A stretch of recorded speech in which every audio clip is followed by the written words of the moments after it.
इमरान खान ने कहा कि तहरीक इंसाफ को तोड़ने की साजिश हो रही है, हमारे लोगों पर दबाव डाला जा रहा है, पार्टी तोड़ने के लिए फॉरेन फंडिंग केस का पहला मंसूबा है। इन्होंने कहा कि जब मुंबई में हमले हुए थे तो आसिफ जरदारी ने बयान दिया था कि आईएसआई के डायरेक्टर जनरल को मुंबई भेजा जाए। काठमांडू में कॉन्फ्रेंस में भारत की सहाफी बरखा दत्त अपनी किताब में लिखती है कि नवाज शरीफ छुपकर नरेंद्र मोदी से मुलाकात कर रहा था और कह रहा था कि मुझे फौज से बचाएं। सब्सक्राइब करें और बेल दबाएं ताकि कोई खबर रह न जाए। शहबाज गिल की गद्दारी के मुकदमे में गिरफ्तारी के बाद तहरीक इंसाफ के चेयरमैन इमरान खान ने कौम से खिताब किया, जिसमें इनका दावा था कि इनकी पार्टी को फौज से लड़ाने की साजिश हो रही है। इमरान खान का कहना है कि हुकूमत गिराने के बाद प्लान बना गया है कि मुल्क की बड़ी सियासी जमात और फौज को लड़वा दिया जाए। टीवी पर कौम से खिताब करते हुए इमरान खान ने कहा कि रजीम चेंज की साजिश अब आगे चल रही है। इस खौफनाक साजिश में यह तासुर दिया जा रहा है कि पीटीआई फौज के खिलाफ है। चेयरमैन तहरीक इंसाफ ने कहा कि बैरूनी साजिश के जरिए हमारी हुकूमत को हटाया गया, हुकूमत गिराने पर इसराइल और इंडिया में खुशी मनाई गई। इमरान खान के बकौल इंडिया में कहा जाता था कि इमरान खान और फौज एक पेज पर है। इन्हें सबसे बड़ी तकलीफ यही थी कि हुकूमत और फौज एक पेज पर चल रही है। इमरान खान ने कहा कि तहरीक इंसाफ को तोड़ने की साजिश हो रही है, हमारे लोगों पर दबाव डाला जा रहा है, पार्टी तोड़ने के लिए फॉरेन फंडिंग केस का पहला मंसूबा है। तहरीक इंसाफ के खिलाफ ममनुआ फंडिंग केस के हवाले से इन्होंने कहा कि करप्ट पार्टियां कभी फंड रेजिंग नहीं कर सकती, बाकी जमातों के पास पैसा कहां से आया वो ये नहीं बता सकती।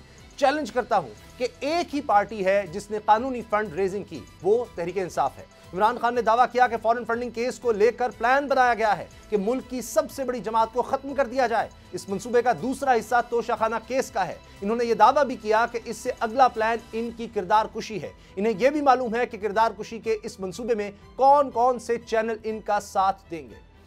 इमरान खान ने स्वात में टीटीपी की वापसी पर भी सवाल उठाए और साथ ही साथ उन्होंने शहबाज गिल की गिरफ्तारी पर भी इजहार ख्याल किया। शहबाज गिल ने जो कहा, अगर कानून के खिलाफ है तो कानून के मुताबिक कार्रवाई करें, हर इंसान को कानून के मुताबिक सफाई का मौका मिलना चाहिए। गाड़ी के शीशे तोड़े गए, ड्राइवर को मारा गया, ये क्या है?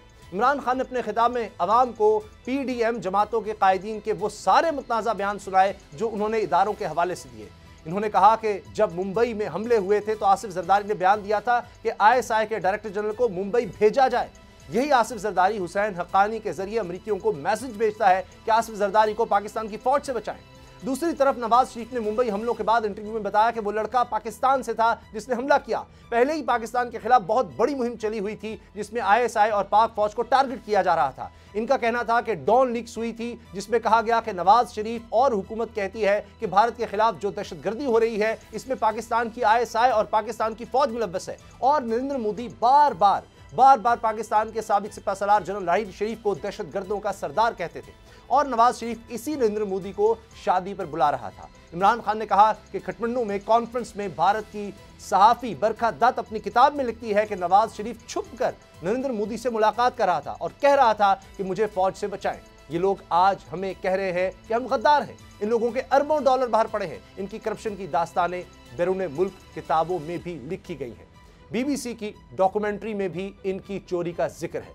इमरान खान ने आज के खिताब का जो पैगाम दिया है किसके नाम था और 13 अगस्त को पीटीआई लाहौर जलसे में क्या करने जा रही है, इसी से हम आज प्रोग्राम का आगाज करेंगे। क्योंकि इमरान खान सबको लग रहा है कि उनके इर्द गिर्द घेरा तंग किया जा रहा है। हुकूमत की तरफ से बयानात भी आ रहे हैं, चाहे नून लीग के दीगर रहनुमा हो या वज़ीर दाखिला खुद राना सनाउल्लाह साहब हो, वो बार बार इमरान खान साहब की गिरफ्तारी की बात करते हैं और नजर आ रहा है कि किसी न किसी तरह से उनको गिरफ्तार करने की कोशिश की जा रही है।